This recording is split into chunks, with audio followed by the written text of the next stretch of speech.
جو ایتھیسٹ ہوتے ہیں نا ان کی ایک کامن ان میں ایک مشترک سوچ یہ ہوتی ہے کہ اگر واقعی کوئی خدا ہوتا تو اتنی ناانصافی کیسے ہوتی؟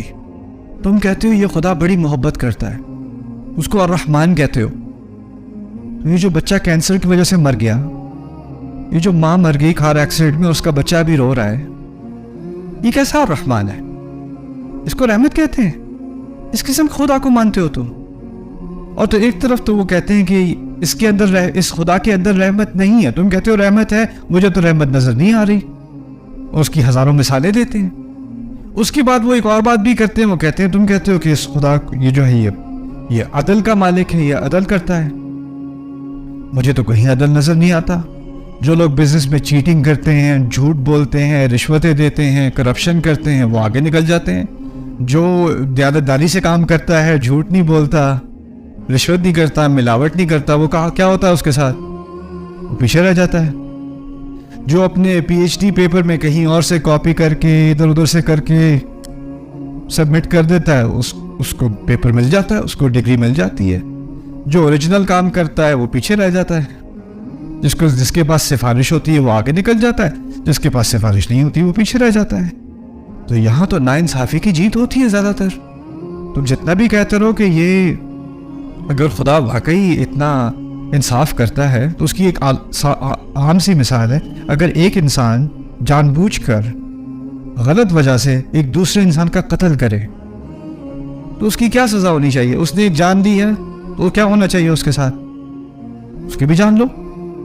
لیکن اگر ایک انسان 100 لوگوں کا قتل کر دے، ممکن ہے کہ نہیں؟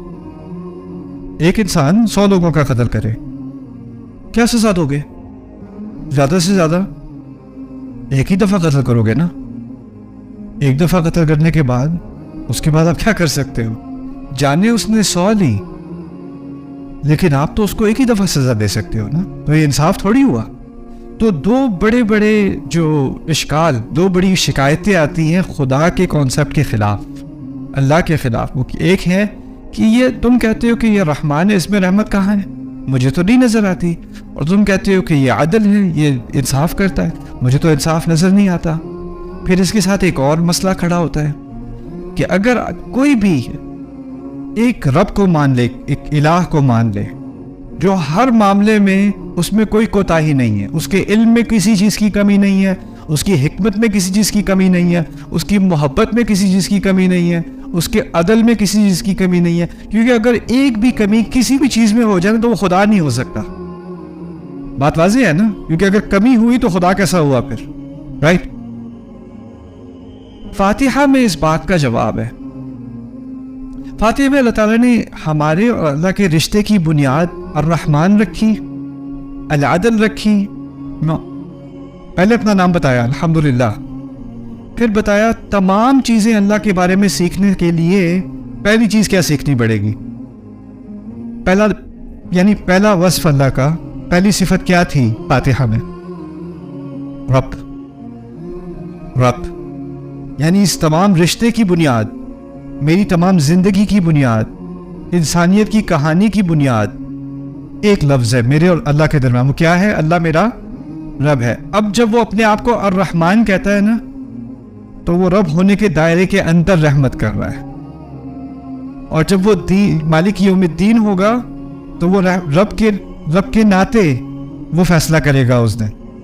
یعنی اصل رشتہ میرا اس کے ساتھ کس چیز کا ہے؟ میں عبد ہوں اور وہ رب ہے۔ اچھا، اس رب نے کیا کیا؟ اس نے ایک فیصلہ کیا کہ جو میری رحمت ہے نا وہ 2 طرح کی ہے، ایک ظاہر اور ایک باطن۔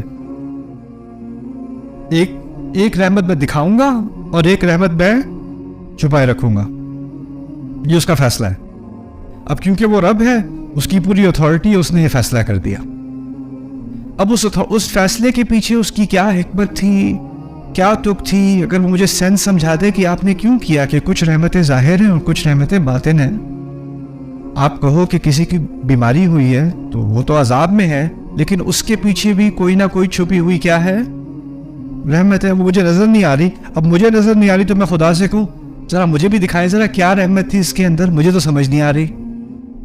آپ پہلی بات بھول گئے، کیا ہے وہ آپ کے لیے؟ رب، اور رب کے ہونے کے ناطے اس کو کوئی پریشر نہیں ہے کہ وہ آپ کو سمجھائے کہ میں نے یہ فیصلہ کیوں کیا. دیکھیں اگر جج یا پولیس والا آپ کو روکتا ہے نا تو آپ کو کیوں روکا مجھے؟ پتہ نہیں ہے میں کام پہ جا رہا ہوں، سمجھاؤ ذرا کیوں روکا مجھے. آپ کیوں اس طرح بات نہیں کرتے جج کے ساتھ، ٹیچر کے ساتھ، پولیس والے کے ساتھ؟ کیونکہ کیا ہوتا ہے اس کے پاس اتھارٹی ہوتی ہے تو آپ اس کی اتھارٹی کے اندر سرنڈر ہو جاتے ہو، رائٹ؟ اللہ تعالیٰ کے پاس ایک اتھارٹی ہے، اس اتھارٹی کے تحت اس نے کہا ہے کچھ رحمتیں تمہیں نظر آئیں گی، سمجھ میں آ جائیں گی، کچھ رحمتیں سمجھ نہیں آئیں گی، لیکن ہے رحمت پھر بھی. سورۃ الکہف میں اس کی طرف اشارہ کیا گیا ہے. وہ 3 واقعات جو موسیٰ علیہ السلام کے ساتھ ہوئے ہیں سورۃ الکہف میں، وہاں بھی یہی تو بات کی گئی ہے نا، رحمۃ من ربک وما فعلتہ عن امری. یہ سب اللہ تعالیٰ کی طرف سے، تمہارے رب کی طرف سے ایک رحمت تھی. موسیٰ علیہ السلام کو وہ جب 3 واقعات ہوئے ان کو رحمت نظر آئی کہ نہیں؟ وہ تو نظر نہیں آئی. بعد میں سمجھایا کہ یہ کیا تھا، یہ رحمت تھی کس کی طرف سے؟ من ربک. تو یہ رحمت اور رب کا تعلق سمجھ میں جب تک نہیں آئے گا نا، تب تک انسان پوچھتا رہے گا تم تو کہتے ہو الرحمن ہے، مجھے تو رحمت نظر نہیں آ رہی. اصل میں تم رب کو نہیں سمجھے نا، اس لیے تمہیں